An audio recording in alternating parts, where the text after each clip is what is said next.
All right, welcome everyone to your physics exam masterclass. Today, we're going to really nail down the core concepts that can make or break your test. So, are you ready to lock in every single point you can on those measurement and dimension questions? Let's dive in and turn any confusion into pure confidence. Okay, here's our game plan for today. We'll start with the basics, the language of physics. Then we'll get hands-on with precision instruments. After that, we'll tackle the tricky bits, errors and significant figures, before moving on to your secret weapon, dimensional analysis. And we'll wrap it all up with a final checklist. All right, let's kick things off with the absolute fundamentals, the very language we use to describe the physical world. Honestly, if you get this part right, everything else just falls into place so much easier. So in physics, we basically sort everything into two buckets, fundamental and derived quantities.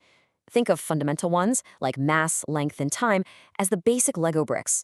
Everything else, like velocity or force, are what we call derived quantities. They're just cool structures we build using those fundamental bricks.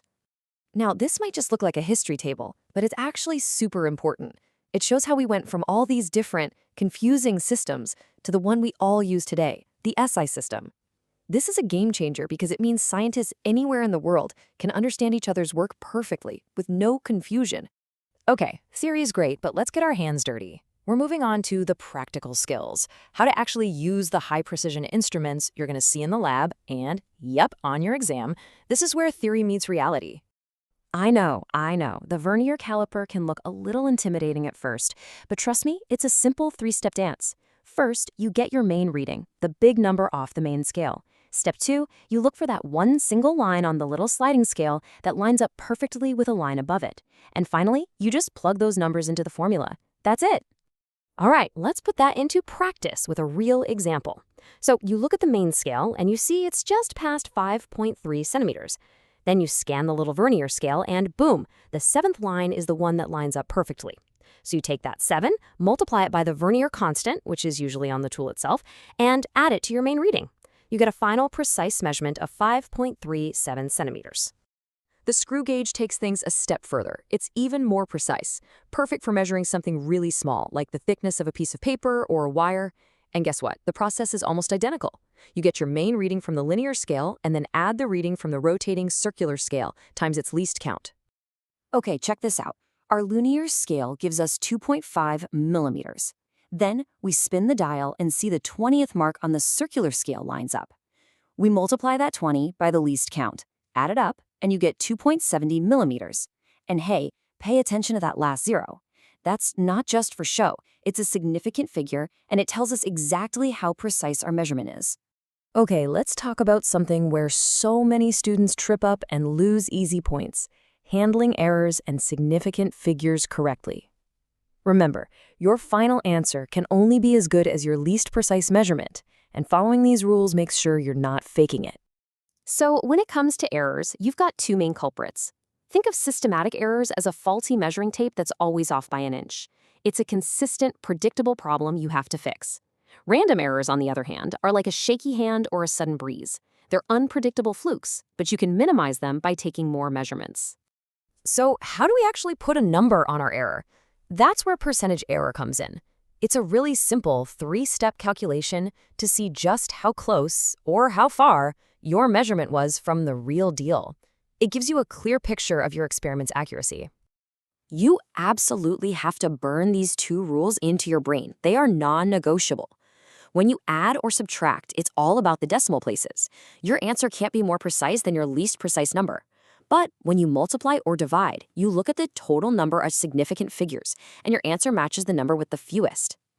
Okay, moving on to what I honestly think is a physics superpower. It's the ultimate BS detector for your equations, dimensional analysis. This will save you on the exam, I promise. It all boils down to one incredibly simple idea called the principle of homogeneity. You can't add feet to seconds. You can't subtract kilograms from meters. It sounds obvious, right? But it means every single piece of a valid equation has to have the same fundamental nature, the same dimensions. Let's see this in action with a classic. On the left, we have S for displacement, which is a length L. Easy. Now for the right side. The first term, ut, is velocity, that's length per time, times time. The t's cancel out, and we're left with L. Perfect. Now the second term. Acceleration is length per time squared times time squared. Again, the t's cancel, leaving L. So what do we have? Length equals length plus length. It works. The equation is dimensionally sound. Now, you don't need to memorize a giant list, but trust me, knowing the dimensions for these core quantities, force, energy, pressure, by heart, it's going to save you so much time during the exam. Seriously, make some flashcards for these. It's a high-yield study tactic. But just like any superpower, this one has its kryptonites. Dimensional analysis is blind to numbers that don't have units, like that little half in the last equation or something like pi. It also gets stumped by trig functions, and it can't tell the difference between two totally different concepts that just happen to share the same dimensions, like work and torque. Whew, okay, that was a lot. So let's boil it all down into one final rapid-fire checklist. This is what you should be running through in your head right before you walk into that exam. So go through this right now. Can you explain the difference between fundamental and derived units? Check. Do you feel good about reading a Vernier caliper and a screw gauge? Check. Do you know the rules for sig figs cold? Check. If you can honestly tick off every single one of these boxes, you are in fantastic shape for this part of the exam. And that's our masterclass. Look, you have the tools, you understand the principles, now go in there and just ace that exam. You've got this. Good luck.